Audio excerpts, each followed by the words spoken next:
Jesus. Isso não tá limpo direito, não. Não, mas você pode deixar assim? A minha, aqui, a minha obrigação é cortar essa perna. Não precisa né, não. Gracinha? Não precisa não. Se der algum problema, fala assim. Você é responsável. Ele até ficou bilhou, ficou bom. Eu preciso de um buraco na minha mão. Uma bicicleta mais. E no joelho não tem que fazer? Ainda tem joelho, costela. Ai, meu Deus. A costela tem muito comum, mas no joelho tem que fazer. Tem que fazer o quê? Hein? Curativo. Chega a mão pra cá. Você teve mais 5 mil quilos de faixa pra passar aqui. Precisa não, pô, você que tá, né? A faixa boa.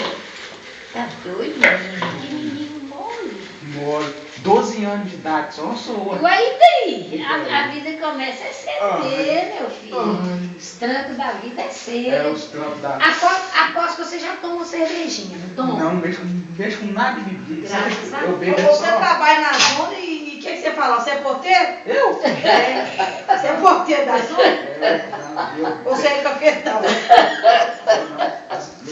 O que você é na zona? Eu? É. Comedor. Então você não trabalha não, você é pagador. Isso aí você tem que Não, pagar. eu fico 5 minutos lá dentro e 10 lá fora.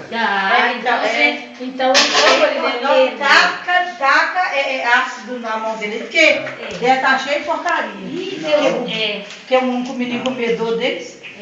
Faz isso não, por favor. Você não é comedor? Galinha, só tem galinha assim, mata tudo. Só Deus mesmo. Eu tenho fé que eu não machuco mais pra me vir aqui. Se Deus Mas falar com você, mas deve podia ter feito.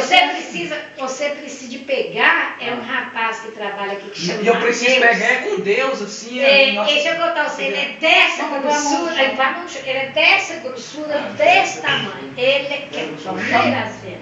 Ai. Vai doer não, agora não vai doer não.